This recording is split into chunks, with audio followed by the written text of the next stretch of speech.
अग्नि उसके लिए कुछ है नहीं, रक्त उसके लिए कुछ है नहीं।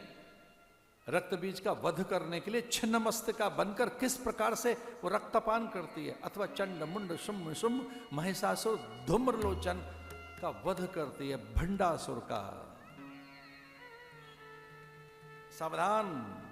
ये जब कहा रावण ने कि तेरे उभय कुल नष्ट हो जाएंगे, तब सीता ने कहा अरे वरदान दीजिए, आप याचक हैं, साधु हैं, आप तो क्रोध में आ गए, आप मेरे दोनों कुलों का संहार करना चाहते हैं, ठहरिए, लीजिए मैं आती हूं बाहर।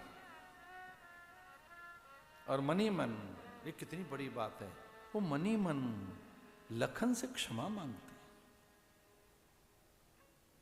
वो कहते हैं लखन, एक बार तो तैने कुछ कहा और उसकी भी मैं पालना नहीं कर पाई, अरे वीर मुझे क्षमा करना।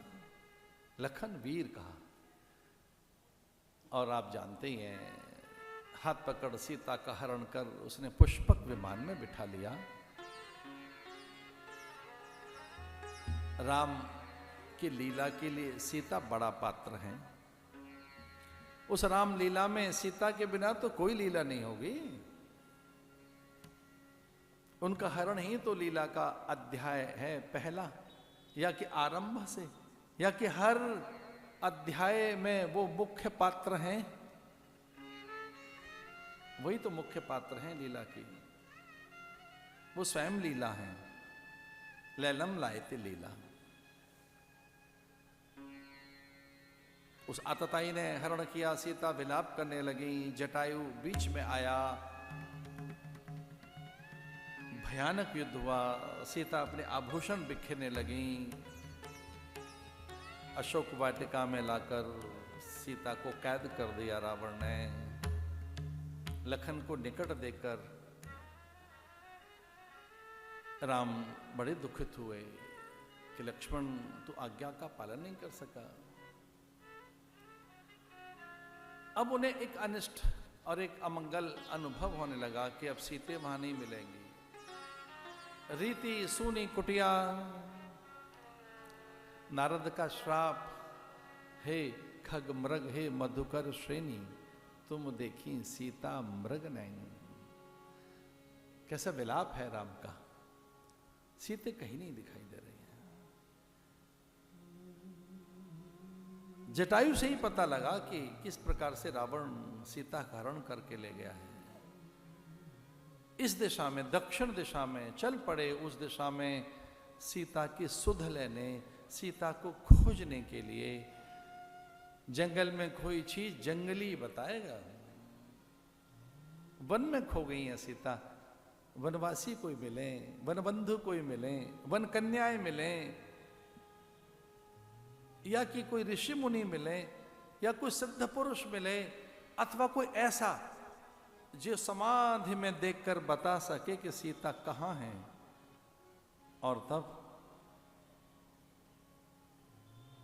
शबरी के आश्रम की ओर चल पड़े राम।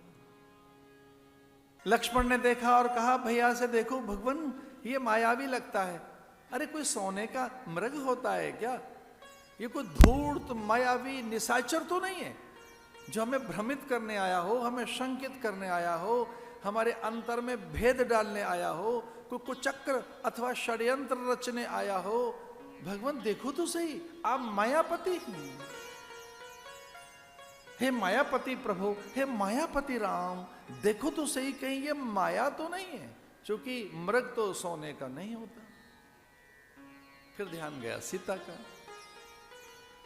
और सीता ने कहा वो जो भी हो है देखने में बड़ा सुंदर, बड़ा मोहक है, बड़ा अद्भुत है, अद्वितीय है, ऐसा कभी देखा नहीं है। और सीता के भीतर में कामना पैदा हो गई उसे पाने की, एक स्पृहा। सीता अब कह रही इसे ले चलेंगे, यद्यपि किसी काम का तो है नहीं, अब लेके कहां जाएंगे, कहां लिए फिरेंगे। तो कहती है अरे कभी अयोध्या ले जाएंगे। और विचार आता है कि इसका मरण भी हो गया तो इसकी मृगछाला गुरुदेव को भेंट कर देंगे। इसका मरण भी हो गया तो इसकी मृगछाला गुरुदेव को दे देंगे। और पूरे वन में कभी कोई कामना नहीं जगी सीता के मन में, सीता के मन में कोई इच्छा नहीं पैदा हुई। उस मायावी मृग को देखकर सीता के मन में कामना पैदा हो गई। इसका अर्थ क्या है?